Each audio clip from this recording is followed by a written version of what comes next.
Okay! Welcome to Take 5. This is the show where I, Kris, take 5 things of a certain topic and list them out. And today's topic is 5 characters I want to see in the upcoming Super Smash Bros. Switch.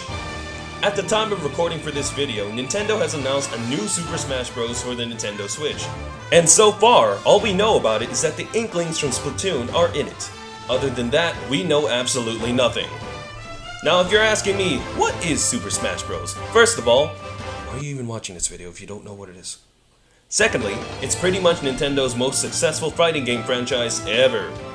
It takes all of the beloved video game characters that Nintendo has and puts them into an all-out, free-for-all slobber knocker of a fighting game.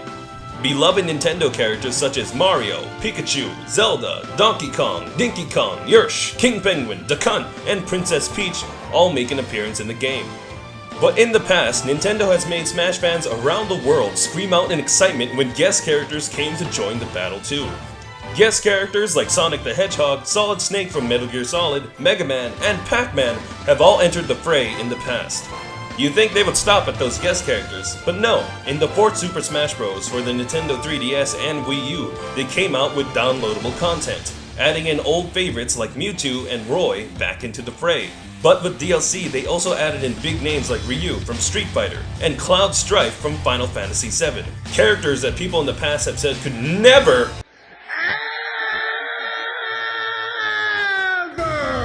join Smash ever. With the new Smash Bros. Coming up and only the Inklings from Splatoon being revealed as new characters, who could Nintendo possibly add in now? Some people say their field of characters are starting to thin out, but I beg to differ. Here are my picks for who I think should join the fray in Super Smash Bros. 5. Number 5. Cooking Mama! Honestly, I had Cooking Mama banked for Super Smash Bros. 4, but it never happened. Some people might see her and go, why? Well, I'll tell you why. I think Cooking Mama is an unsung mascot for Nintendo, and Nintendo doesn't even know it. She's had a successful video game franchise on all Nintendo consoles for the entirety of her franchise's span. On the DS, she's had Cooking Mama 2, Dinner with Friends, and Cooking Mama 3, Shop and Shop. On the 3DS, she's had Cooking Mama 4, Kitchen Magic, and Cooking Mama 5, Bon Appetit. On the Wii, she's had Cooking Mama Winter Soldier, just kidding, Cooking Mama Cook-Off, and Cooking Mama World Kitchen. And that's not even mentioning the various spin-offs that she's had too, which include Gardening Mama, Crafting Mama, Babysitting Mama, Camping Mama, and Gardening Mama too. Now you're probably asking me, how could Cooking Mama fight? Well, if you're gonna ask that, I point you to the Villager and Wii Fit Trainer who were added into Smash Bros. In the previous rendition. Both came from games that aren't known for being fighting games. So that being said, I'm pretty sure Nintendo could figure out Cooking Mama's moveset. She's also a pretty well-known name. I think she'd personally get a lot more eyes on the product. Number 4. Monster Hunter! I'm not much of a Monster Hunter fan myself, but I've heard about it non-stop from my friends. Trust me, like non-stop. So I don't really know what to say, so I'm gonna tag in my buddy Kyle because he knows much more about the Monster Hunter franchise. I personally think it would be a smart move on Capcom's behalf to have Monster Hunter as part of the Smash Bros. Franchise now that their main franchise is back on the PlayStation in the form of Monster Hunter World. I really want to play that game, but I don't have a PS4, so I can't. Anyway, this way they can keep their already existing Nintendo fan base. Now, in terms of design, I think they should use one of the most popular Monster Hunter armors, which of course is the Rathalos armor because it is the flagship monster of the franchise for quite some time. Plus, it just looks really cool. I mean, come on, it has a dragon head. You are wearing a dragon. Or a wyvern if you want to get technical. And you'll have a pretty sweet character. Now, I can't say for sure what type of character he or she will be, but I'm thinking more on the heavy side, focusing more on power rather than speed. I do have high hopes that they can implement some of the moves in the game and incorporate that with the Smash Brothers controls. So, well, this is more of a personal wish of mine, but I would like to see the character have multiple skins, just because there are so many to choose from. So maybe players 1 through 4 could each have a different Monster Hunter wearing a different armor, and this wouldn't be the first time to see multiple skins because Monster Hunter is a DLC character in the recent Marvel vs. Capcom Infinite, and she had 3 different skin options there, so it would be nice to see that in Smash Brothers as well. I would be hard-pressed not to mention the Palicos, which is what we call the Hunter's cat friends. Now, I don't know if I want to see them working in tandem as a dual character, but I think they would work better as a support trophy, and I think that would be really badass. Number 3. Ice Climbers! The Ice Climbers! They were already in Smash Bros, but they were taken out in the versions for 3DS and Wii U. Masahiro Sakurai, the creator of Smash Bros, has said in the past that he didn't want to have any more character models on the screen at the same time, to further protect the 3DS version from going slow. But now that Super Smash Bros is back on a powerful console like the Switch, what's stopping him this time? A fan favorite in Melee and Brawl, the Ice Climbers were a unique pick to fight as, because you can control 2 characters at once.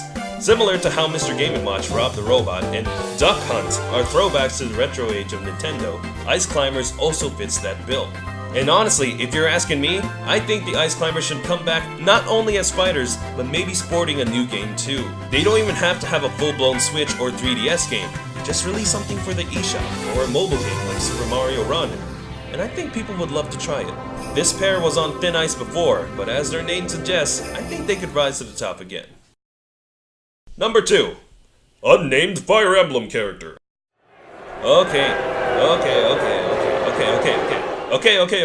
I get it. There's so many Fire Emblem characters already, why would we need another one? I understand that. Let me explain. In the past couple of years, Fire Emblem as a series has boomed because of the release of Fire Emblem Awakening. It was so popular that it got not 1, but 2 character slots in the last Super Smash Bros. They added in Robin, who stood in as the avatar unit from Awakening, and an even more feminine Marth in Lucina. Now, if you're asking me, if all of the Fire Emblem characters from Super Smash Bros. 4 are making it back into Super Smash Bros. Switch, I wouldn't say so. In fact, I love the series so much, I might just make another video explaining what they could do with the Fire Emblem characters in the next Smash Bros. But anyways, I want to refer to one of the DLC characters from the last game, which was Corrin.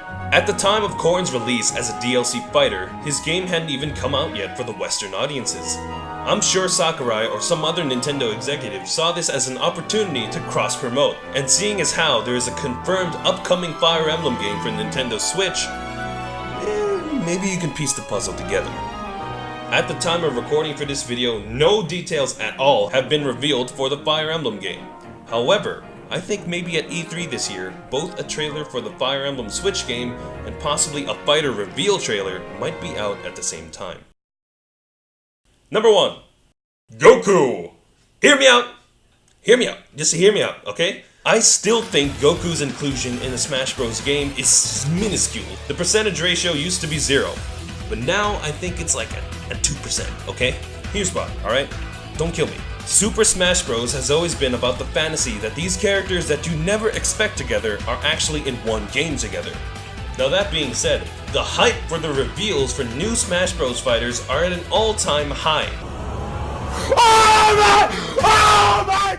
People worldwide were stunned when previous Nintendo rival Sonic the Hedgehog made it into Super Smash Bros. Brawl. And then they were stunned even more when Mega Man made his fighter debut for the 4th Smash Bros.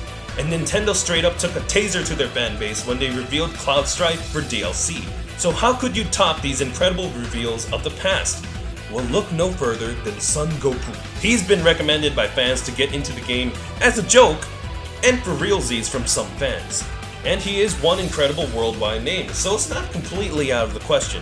And if you want more backbone to the argument, Dragon Ball Fighter Z, or Dragon Ball Fighters, I'm actually not sure what they call it, is getting quite the critical acclaim as a great fighting video game. So, technically, Goku is a well-known video game character too, right? Yeah. I know some of you are probably thinking, if Goku can get into Smash, then so can Shrek, which is fair. I'm just saying, if one day a trailer for Goku came out for Smash, wouldn't you be super hyped too? And that's my 5 picks for who I think might make it into the next Super Smash Bros. Thanks to Kyle for helping me out on this one, and I hope to see you on the next Take 5. Okay? Okay. Game set!